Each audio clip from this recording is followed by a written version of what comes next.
Tem um momento na carreira que precisamos dar um passo além. É hora de fazer uma pós-graduação. Só que muitas vezes o custo pesa no bolso, inviabilizando tudo. Com a pós-graduação do Senac, você não tem esse problema. Cursos com até 50% de desconto e muito mais tempo para pagar. TCC opcional, modelo flexível com aulas presenciais e online e alguns cursos com apenas 12 meses de duração. Não tem mais desculpa, hein? Saiba mais em sp.senac.br/pós-graduação.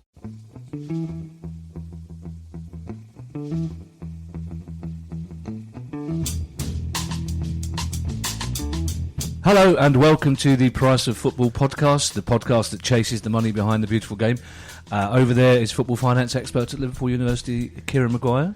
Hello, Kevin. And this is the voice of Kevin Day, his civilian sidekick, apparently. I can see you look somewhat aggrieved by that. I was somewhat aggrieved when I read that. Yeah, I've never been described as a sidekick before, let alone a civilian one.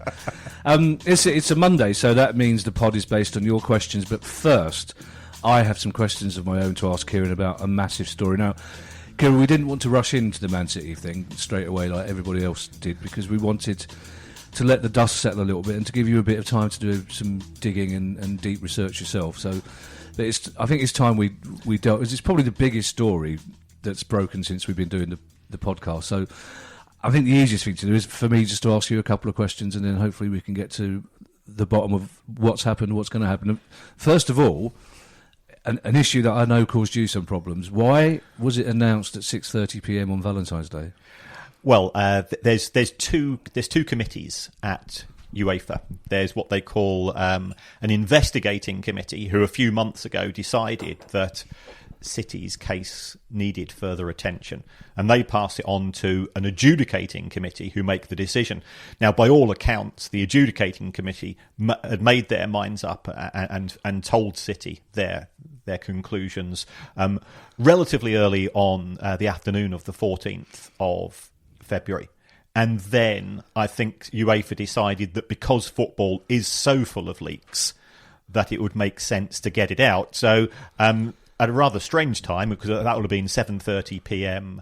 European time, they released a press release, and then things just went crazy within sort of 5 minutes. Various media organisations were bothering me at home.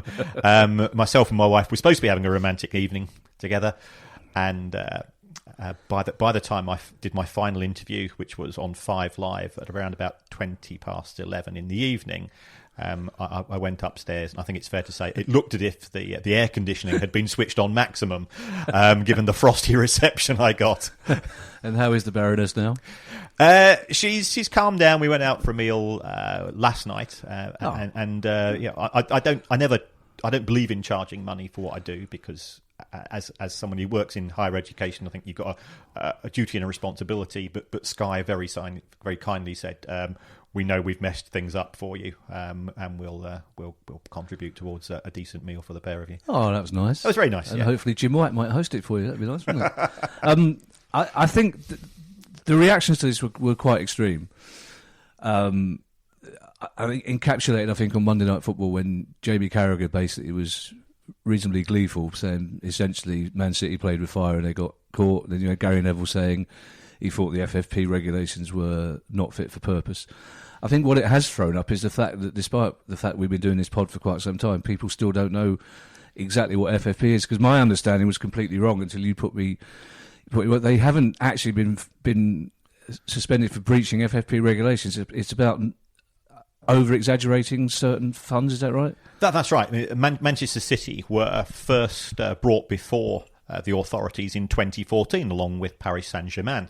And they were given a fine at the time. They were given a restriction in terms of their transfer budget, their wage budget. They were restricted in terms of the number of players that could participate in Champions League matches. And that effectively dealt with the financial fair play issue. What we've seen since then is, as a result of the football leaks and the reports in Der Spiegel, UEFA decided to just check the nature of what had been given to them by Manchester City, and they've concluded that Manchester City have vastly overstated their commercial income. So that's completely separate. I think if we want to have a long debate about financial fair play and its merits, I think you've got to park that as a separate question. Yeah. It's a bit like me saying that I've been caught going through a red light. We need to change the rules in terms because there's nobody coming the opposite direction. Sure. So you can argue about the rules, but this is a separate issue. I think this is sort of more to do with, as far as UEFA are concerned, City vastly overstated their commercial income, which they generated from mainly from the Middle East region and Abu Dhabi. And they overstated that. Why? To make their losses look smaller than they were? That's right. So under the UEFA rules, you're only allowed to lose €5 million over a 3-year period. Now, owners can top that up to 30 million. Right. But even so, it's actually quite a tight limit. If you think about it, that's lower than we allow in the Championship, and it's substantially lower than what is allowed in the Premier League, where it's £105 million over 3 years. So that we've got all of these different parallel sets of rules in operation. But it looks as if, had City not shown the figures to the levels that they claimed, they would have been substantially in excess of the financial fair play limits. Right. On a scale of punishments available for UEFA, where does a 2-year ban sit? Is that at the lower end? Could it have been worse? Could it have been? If you take a look at where we've been historically, clubs have, so Steaua Bucharest have had a ban, Fenerbahce have had a ban, and AC Milan have had a voluntary ban this year. But they've always tended to be 1 year or 2 years with perhaps 1 year suspended. I think the issues are that historically UEFA have given bans for breaches of financial fair play regulations.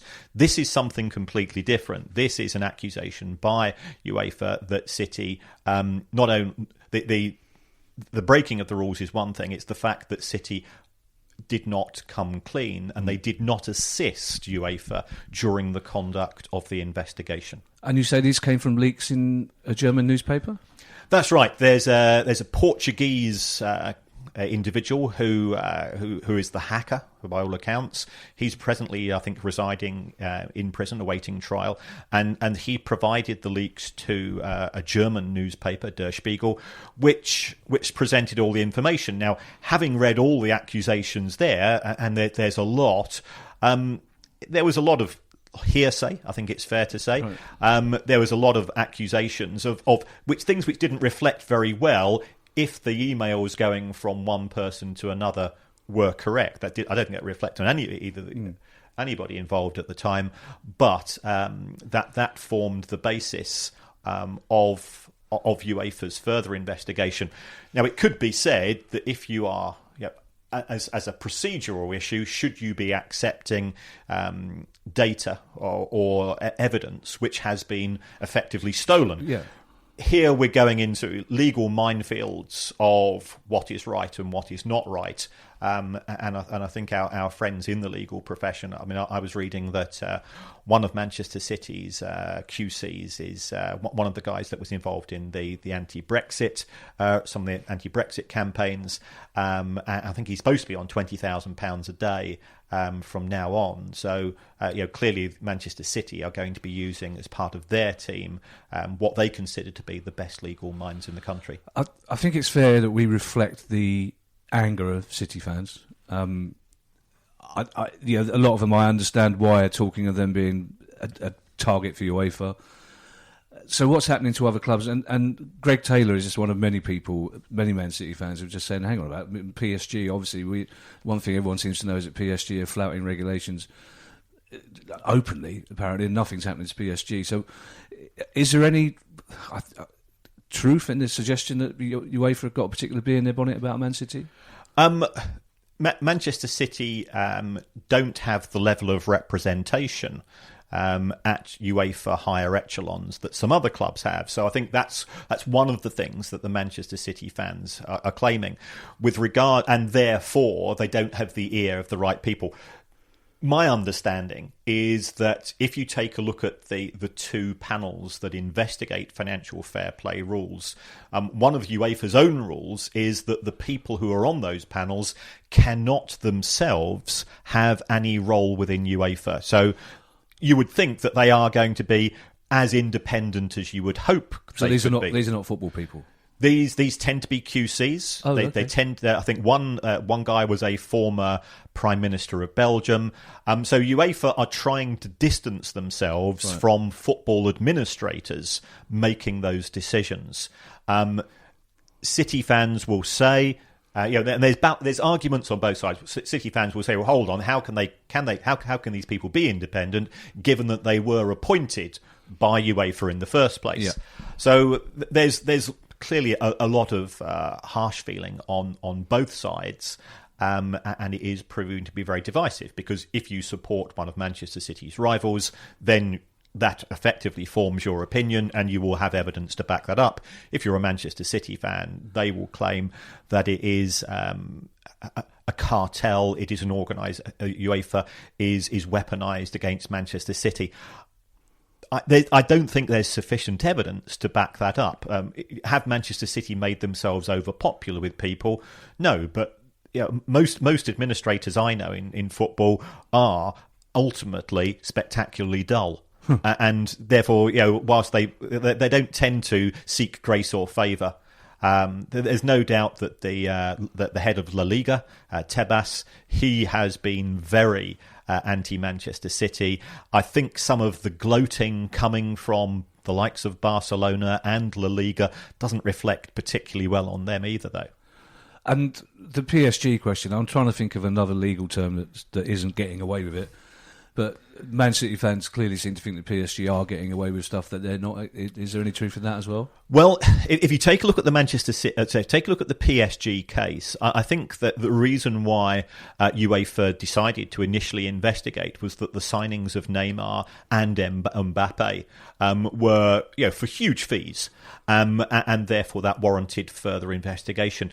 Looking at what has happened, this has then gone to something called CAS, the Court for Arbitration for Sport, and it looked as if PSG were able to get away on a procedural issue in that UEFA had not followed due process. Now, I think City will look at all of the processes undertaken by UEFA and try to use that as the basis for their reversal of the punishment. How long will the appeal take? Because presumably this needs to be resolved before the draw for the Champions League, doesn't it? Well, I think certainly, my understanding is that CAS normally have a fairly deep in tray.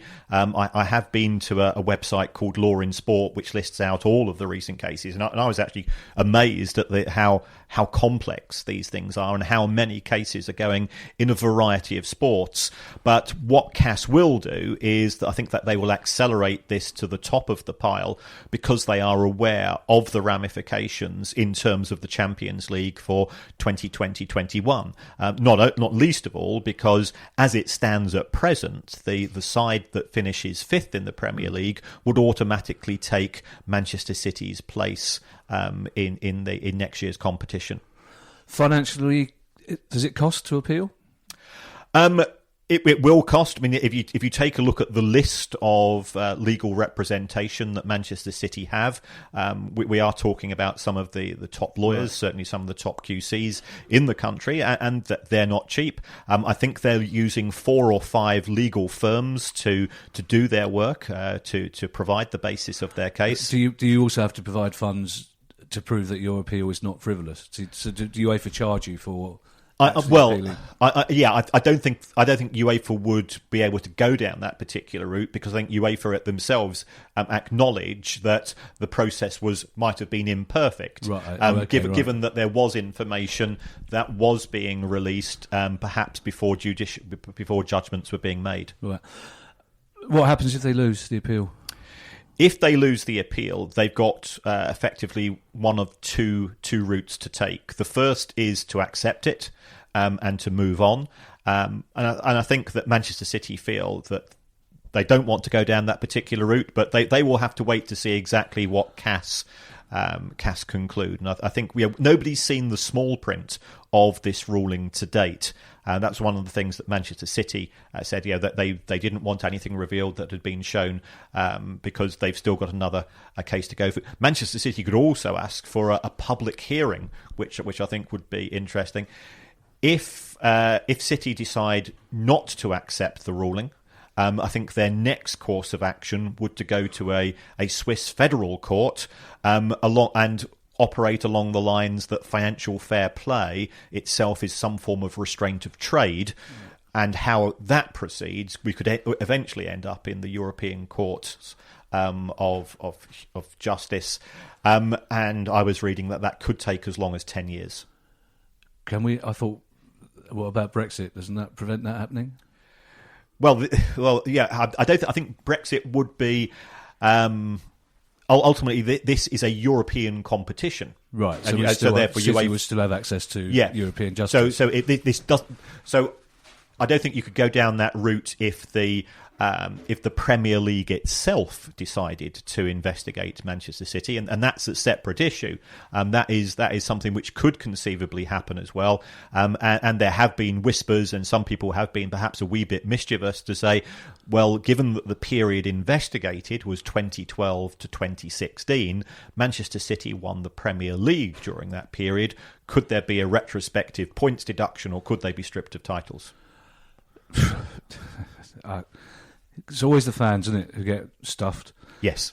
Would the Premier League be investigating the same issue that UEFA have punished City for, or is this inference being that the Premier League would now open their own investigation into a broader range of FFP breaches? I think the issue would be is that if the decision is upheld at CAS, it's difficult to see how the Premier League could not be duty-bound to reopen their calculations of City's financial fair play calculations for the period that we've looked at. Now, there's two issues here. It could be that even taking into account that City have been accused of overstating their income, they could still be within that £105 million limit. So that's one issue.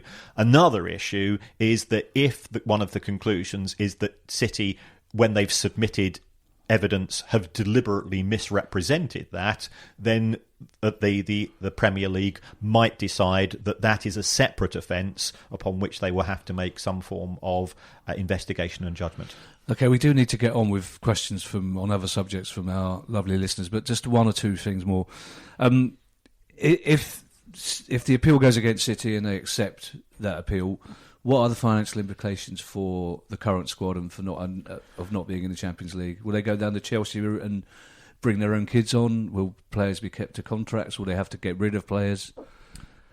Well, first of all, from a cash point of view, I think it's a non-issue. Given that Manchester City's owners have already put in about £1.3 billion into the City project, I can't see them abandoning the club in that regard.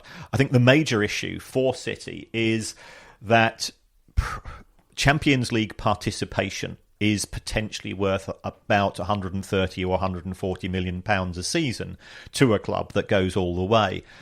City last season, even though I think they got as far as the quarterfinals because they were then knocked out by VAR, which is just sort of adds to the grievance. They made around about 78 million euros in prize money alone. Then you've got match day income, and you've got bonuses coming in from sponsors. City are still in this year's Champions League competition. Now, if they win that, my understanding is that whilst they would be banned from UEFA competitions, I think they would not be banned from FIFA competitions because there's no financial fair play. Oh, okay. And we could have the somewhat anomalous situation of Manchester City going to the FIFA World Club Championships in December, becoming the World Club Champions, and they could be the European champions who are not allowed to participate in European competition during that season. I kind of hope that happens, really. Just to complicate things even further and just to... Well, to keep us working on this podcast. Basically, yeah, but also it would really I don't know if their fans would like that or not. I mean, it would be a lovely gesture of defiance from the fans to UEFA, wouldn't it? Two more questions. You talk about the owners. This is a question asked by O'Sheen. Apologies if I've pronounced that wrong. There are several Gaelic pronunciations of O'Sheen. As we know.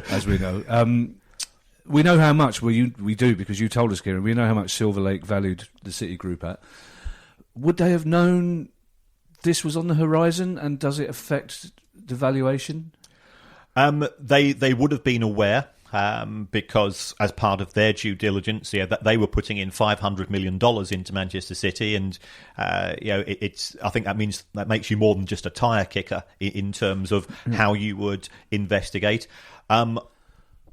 I think we've had discussions before that the noises we both felt were coming out of the Etihad via the press was that City seemed to have some form of amicable arrangement with UEFA, and they seem to be on very good terms. And things have certainly soured since then. It was very noticeable in the 2 or 3 days leading up to the final judgment that there were stories being leaked in the press that Manchester City were potentially going to be suing UEFA for breach of trust, for leaking information with regards to the original investigation and so on. So the sort of the entente cordiale relationship, which we had anticipated before December, had deteriorated.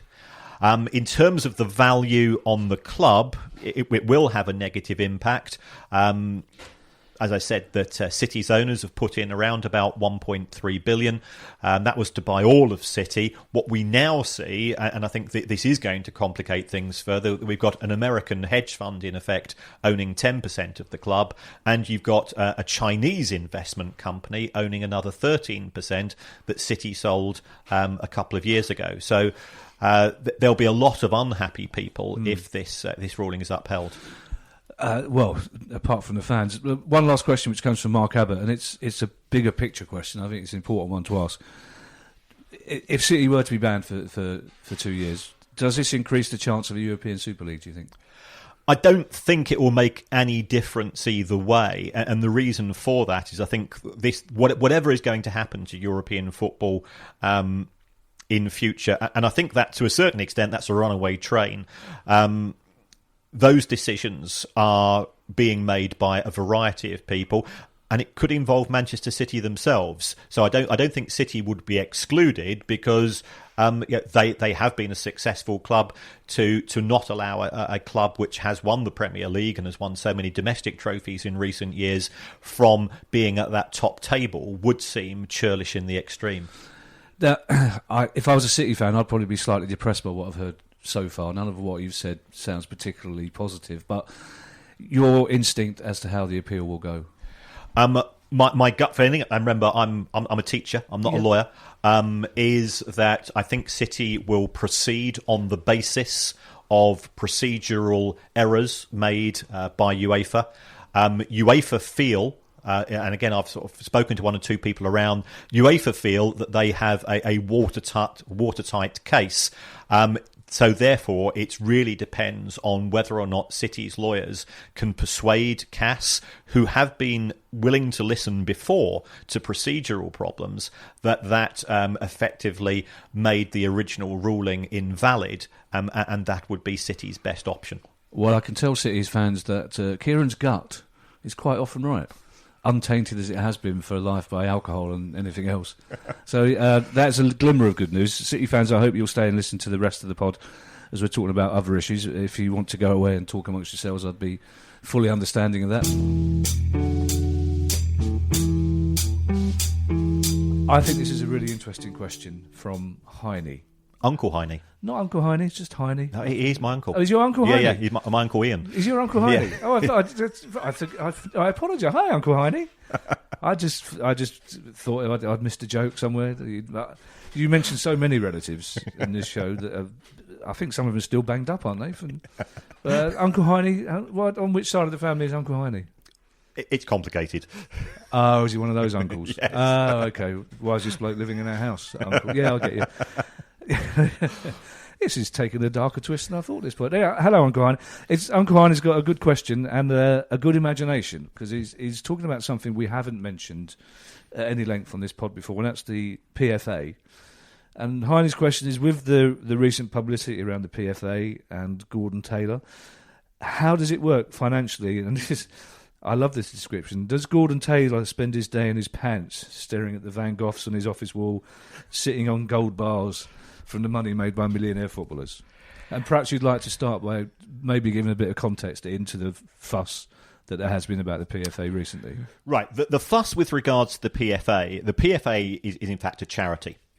And it was set up, the PFA charity was set up in, I think it was 2013 or 2014. Oh, as late as that? That's right. But there's always been PFA as a company. Right, so and being a charity, they're guided by very different rules. That's right. So they're guided by the Charities Commission. Yep. And in the very first year of its existence as a charity, it did not pay any wages or salaries. So all of the money which the PFA generates, the vast majority of which comes from TV deals. So they make around about £26 million a year, of which 25 million is coming from the FA and the Premier League in terms of their slice of the TV deal. That money then goes to good causes. So it goes to community schemes, it goes to various other schemes. However, what we have seen, and this is why the Charity Commission, in theory or allegedly, have taken a keener interest, is that wages have A, started to appear, and B, have accelerated rapidly. So in the most recent accounts, £4 million went out of the 26 million went out in the form of wages. £340,000 went out in travel costs. Now, that's a lot of money for what is, in theory, a local charity. £275,000 investment managers' fees, and £485,000 to our silver-tongued friends in the legal profession. Right, now just going back to the travel costs, so the PFA only cover English clubs, is that right? I think so, yeah. So it's not that big a country, so that's quite a lot of money. Even at 45p a mile, that's a lot of miles. Glorious 45p a mile. Investment funds? Yes. So what happens is that the PFA take this money and they invest it in artworks, they invest it in equities and bonds, and they take advice from professional advisors. No, sorry, is this is an entirely new subject. This is why I want to ask the questions to people at home. This pension fund is for PFA employees or for the benefit of footballers who are members of the PFA? The money which is received is invested to make a return, which in theory will allow them to put more money into good causes.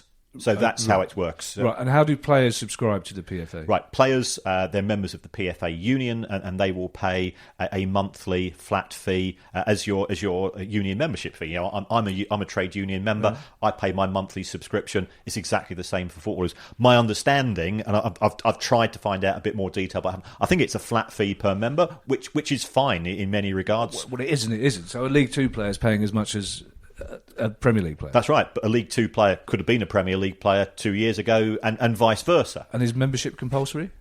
I think it is. Okay. I think it would be foolish for a player to not have representation from his union, because they do cover him in disputes with clubs. And you get to vote in the PFA Player of the Year. Exactly. But I'm finding out recently they tend to do around about January and just bung a random name down. And anyway, it's a different story. So there's some very good money. They give the money out as grants to good causes. Yeah. But we just looked at those numbers. £4 million for staff costs, 485,000 in legal fees. Why should the PFA charity be spending nearly £500,000 with the legal profession? They gave only 125,000 to dementia research. Now, I think anybody that's followed the case of Jeff Astle, yeah, and I think his family have been very vocal in this.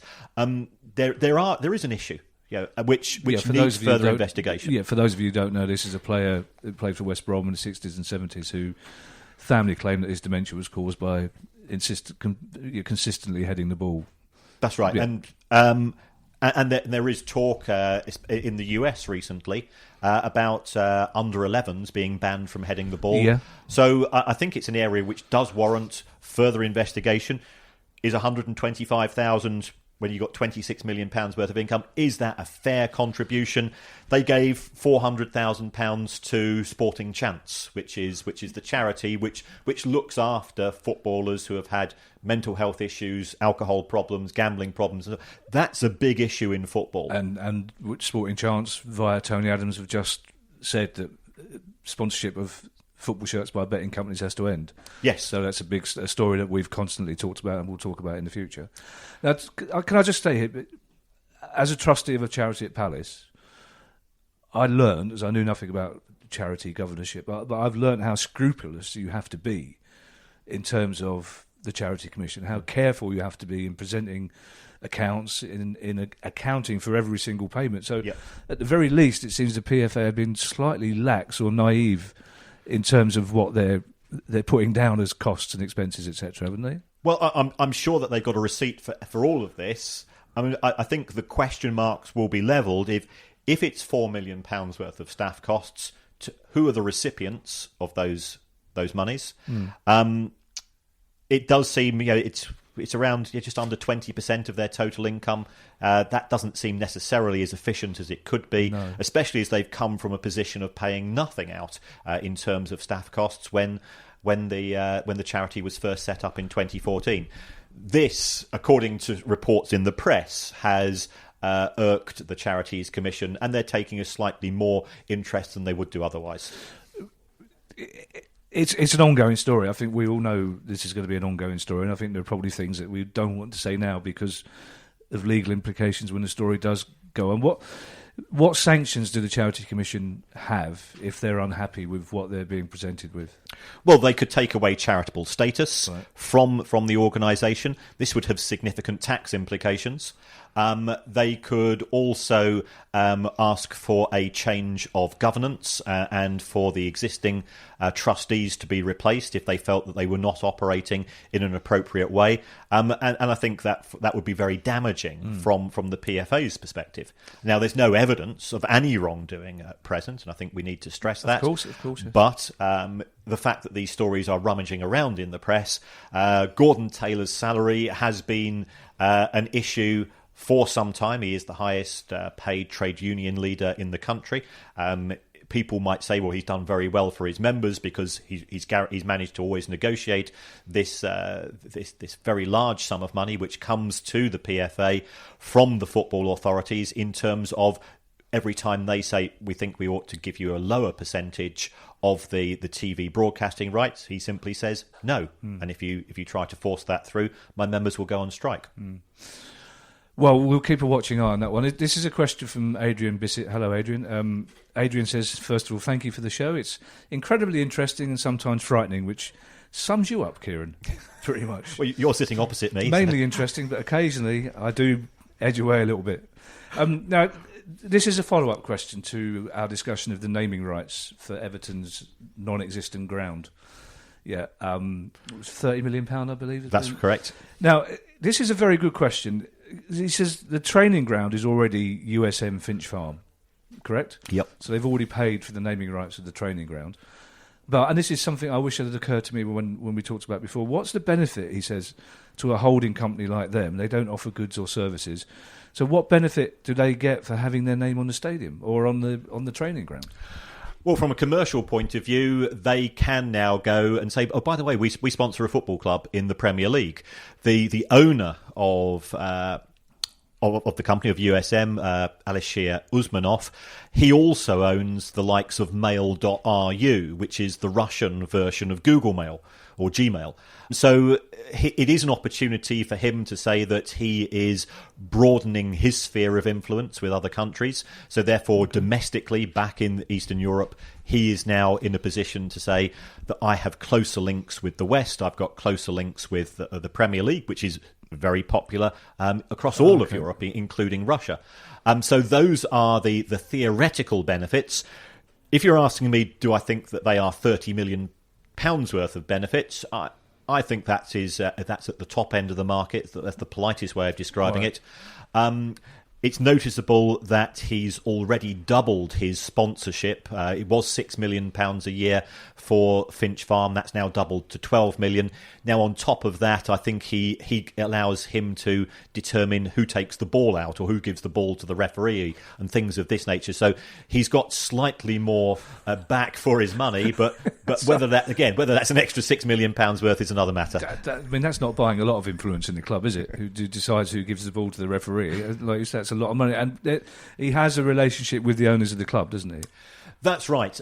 He was, and I think he still might be, business partners with Farhad Mashiri. He bought Farhad Mashiri's Arsenal shares, so they've worked together for a long time. He has said that he would quite like to potentially be involved in having the new stadium called the USM Stadium. There are some people saying, are his links to the club closer than perhaps is being said? Certainly there's been issues in terms of the appointments of managers, and lots of conspiracy theorists have made certain say, well, Usmanov seemed very keen on that manager, and so, oh, what a surprise, he's become that manager. But those are the nature of football. Yes, of football it's full of unfounded gossip and allegations. Well, where would TalkSport be without gossip and unfounded allegations? Craig Keyes has got a more straightforward question. I presume Craig is a Bournemouth fan. Hello, Craig. Will AFC Bournemouth ever be able to pay to build a new stadium, and would it be justifiable? Yes. They also have a Russian owner. Yes. Who is very, very wealthy, has put huge amounts of money into the club. Which slightly annoys me, because every time people say, oh, plucky Bournemouth staying in the Premier League, they've got a very, very wealthy man at the top, haven't they? That's right. So he could fund that. Alternatively, they could get private funding for the ground. The existing plot of land will be worth a substantial sum of money. So certainly they can afford to do it. And whilst they remain a member of the Premier League, they are losing money, because with an 11,000 capacity stadium, you're throwing money away each week. Will it be justifiable? I think it will. I think they will have they will know their natural level of support. They could easily double the capacity of that ground and more. Well, away fans as well, because I think it's only 800 away fans at the moment. That's right. Yeah. So it's an absolute pain in the backside. Yeah. Applying for tickets to go to Bournemouth. They'd easily get 3,000 on a regular basis from at least half, probably 2/3 of the clubs in the Premier League. So I think it would be feasible.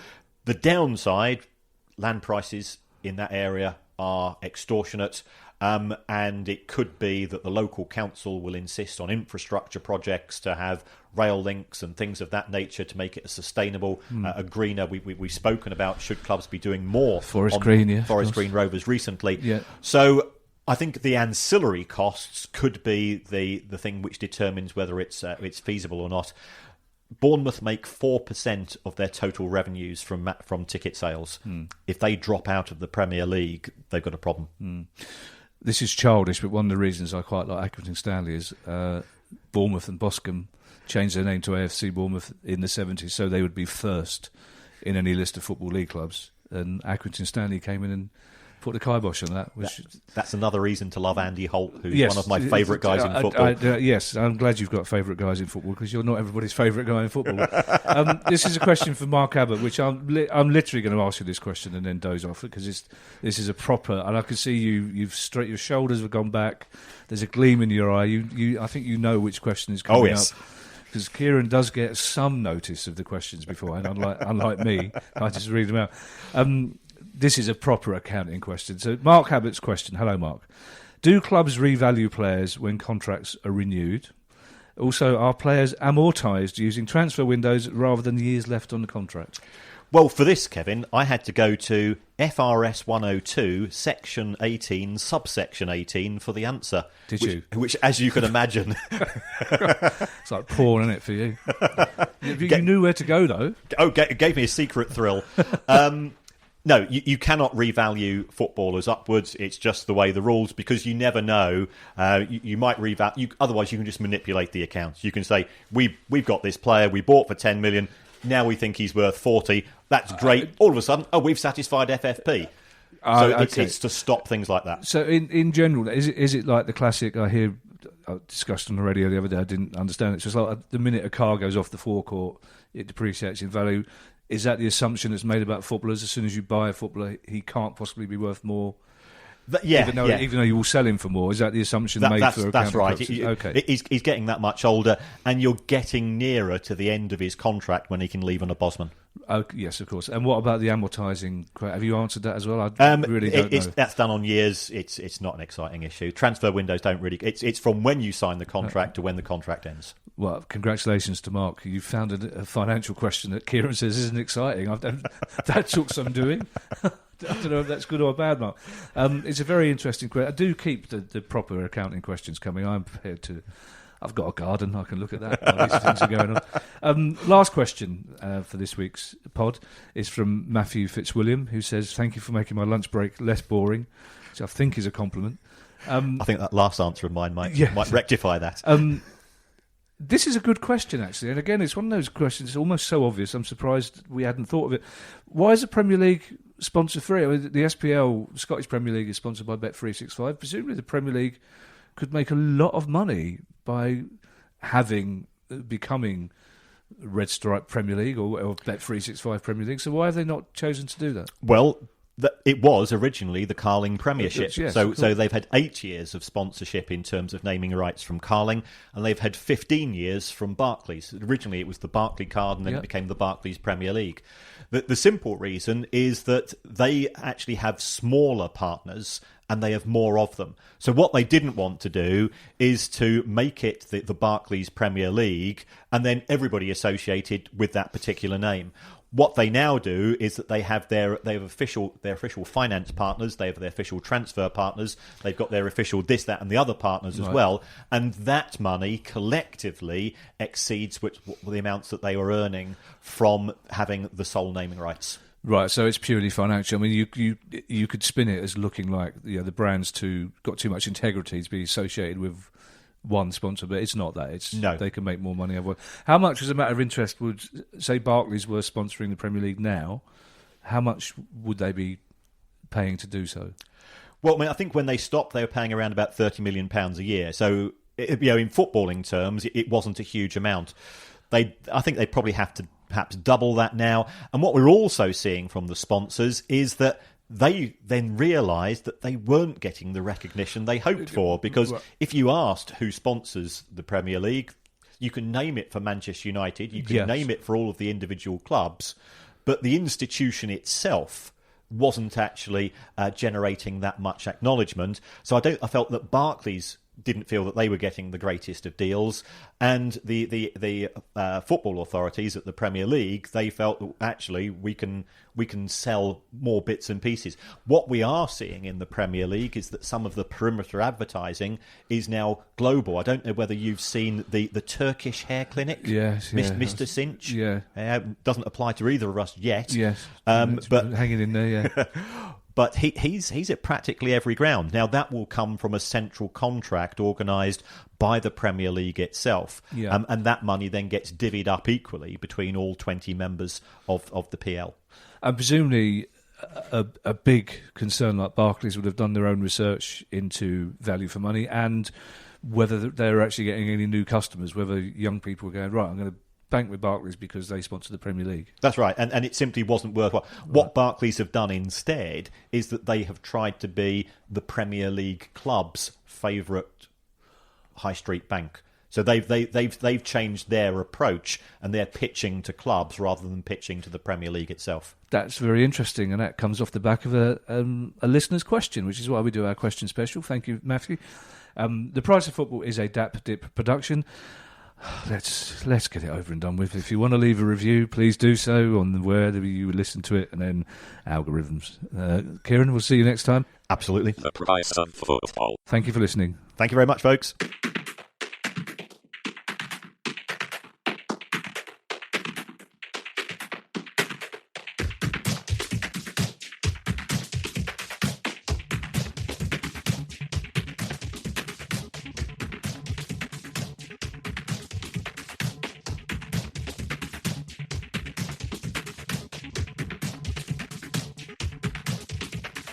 The Price of Football.